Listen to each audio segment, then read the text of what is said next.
یہ ضرور ہے کہ اس سے گائیڈ لائنز لیتے ہوئے کل کو صوبے اپنے قوانین میں کسی قسم کی ترمیم کرنا چاہے وہ کر سکتے ہیں۔ 2-3 چیزوں کے بارے میں انہوں نے اور توجہ مبذول کروائی، ان کا ذکر آپ نے فرما دیا۔ میری آج بھی یہ رائے ہوگی، پہلے میں وزیر اعظم پاکستان کی طرف سے جو ان کی رائے ہے، ہی از ویری کلیئر، بالکل انہیں کسی قسم کا کوئی ابہام نہیں۔ انہوں نے گزشتہ ہفتے آپ سے کوئی وقت بھی طے کیا تھا عشائیے پہ ملاقات کا، آپ کی مصروفیات کی وجہ سے آپ نے پھر انہیں پیغام دیا کہ ابھی آپ شہر میں نہیں ہیں تو اگلے ہفتے دیکھ لیں گے، اور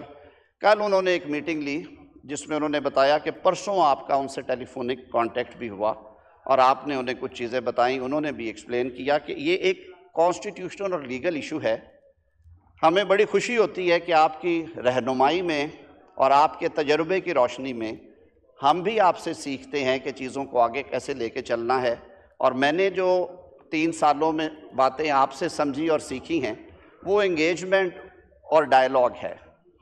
کہ آپ بیٹھ کے بات کرتے ہیں، دلیل کے ساتھ ہم ایک دوسرے کو اپنے موقف کے اوپر قائل کرتے ہیں یا دوسرے کا موقف مان لیتے ہیں۔ میری یہ گزارش ہوگی کہ یہ ایک جینون کمپلیکسٹی ہے، ایک قانونی موشگافی جو اس میں پیدا ہو چکی ہے، کیونکہ 28 اکتوبر کا جو میسج ہے وہ جوائنٹ سٹنگ میں نہیں آ سکا۔ تو اس کے لیے وزیر اعظم صاحب کی خواہش یہ ہے، مجھے خصوصی ہدایت ہے کہ ہمارے پارٹی کے جو سینئر رہنما ہیں، ڈپٹی وزیر اعظم اسحاق ڈار صاحب، رانا ثناء اللہ صاحب اور میں، ہم آپ کے ساتھ بیٹھ کے پاکستان پیپلز پارٹی کے جو ہمارے ساتھی ہیں، سید نوید قمر صاحب ہیں، چیئرمین بلاول صاحب نے انہیں جو لیجسلیٹو میٹرز ہیں ان کے لیے کیا ہے، اور جو دوسرے اور کچھ ساتھی آنا چاہے، اور ایون کوئی بھی ہماری حلیف جماعتوں میں سے کوئی مشورہ، چوہدری سالک صاحب نے انٹروین کیا ایک سٹیج پہ، انہوں نے اس پہ کافی محنت کی۔ تو وزیر اعظم صاحب کی آج بھی وہی پوزیشن ہے، وہ کہتے ہیں کہ ہم نے یہ طے کیا تھا کہ یہ بل پاس ہوگا، یہ بل پاس کیا سینٹ نے بھی، قومی اسمبلی نے بھی کیا، وزیر اعظم صاحب نے اپنی ایڈوائس کے ساتھ وہ روانہ بھی کیا۔ صدر مملکت محترم بھی ہیں اور آئین میں ان کا رول ہے، وہ پارٹ ہیں اس پارلیمان کا، ان کی طرف سے ایک چٹھی آئی ہے، اس کو کھلے دل کے ساتھ ہم بیٹھ کے کانسٹیٹیوشن کے اندر رہتے ہوئے، اگر یہ بغیر جوائنٹ سٹنگ کے کنسیڈر ہو سکتا ہے جیسے میں نے آپ کے سامنے رکھا، یہ بڑی کم اس طرح کی سچویشن پیدا ہوتی ہے۔ ہم قانون کے طالب علم اسے کیس آف فرسٹ امپریشن کہتے ہیں کہ ایک ایسا واقعہ جو پہلے تاریخی طور پہ رونما نہ ہوا ہو اور پہلی دفعہ ہو، تو اس کی تشریح کے لیے پھر سب سے اچھی چیز ہوتی ہے کہ ہمارے پاس بڑے سیزنڈ سیکریٹریٹ میں جو ہمارے آفیشلز ہیں وہ بھی بہت محنت کرتے ہیں اور سمجھتے ہیں۔ اسپیکر صاحب آپ بڑے تجربہ کار شخص ہیں، تو ہم مل بیٹھ کے انشاءاللہ العزیز دونوں صورتوں میں وزیر اعظم صاحب کا یہ پیغام ہے کہ ہم حاضر ہیں۔ اگر قانونی طور پہ یہ اسی شکل میں نکل سکتا ہے تو سر آنکھوں پہ، لیکن کیونکہ یہ آئین کے تحت لیجسلیشن ہوتی ہے، ان پہ چیلنجز بھی آتے ہیں، اس لیے اس کو اچھی طرح دیکھ لیا جائے۔ اور اگر جوائنٹ سیٹنگ ہے تو ہم تو تیار تھے۔ مجھے سینیٹر کامران مرتضیٰ صاحب نے گزشتہ ہفتے سینٹ میں یہ پیغام آپ کا پہنچایا، آپ شاید کراچی میں تھے، کہ مولانا فرماتے ہیں کہ 17 تاریخ تک ابھی کوئی جوائنٹ سیٹنگ نہ بلائی جائے تاکہ ہم اسے بیٹھ کے ایک دفعہ دیکھ لیں۔ تو ہم ہر وقت اویلیبل ہیں آپ سے اس حوالے سے بیٹھ کے، جیسے میں نے وزیر اعظم صاحب کی خواہش کا اظہار کیا کہ وہ کہتے تھے کہ آپ ایک دفعہ آپ کی ٹیم کے ساتھ بیٹھ کے اس کا یہ جو لیگل اینگل ہیں ان کو کور کر لیا جائے، جو اچھی شکل نکلے۔ اور لیجسلیشن کیونکہ کہتے ہیں سر نسلوں کے لیے ہوتی ہے، پوسٹیریٹی کے لیے ہوتی ہے، چاہے ہم اسے وفاقی دارالخلافہ کے لیے بنا رہے ہیں، لیکن اس کے جو باقی صوبائی قانون ہیں ان سے یہ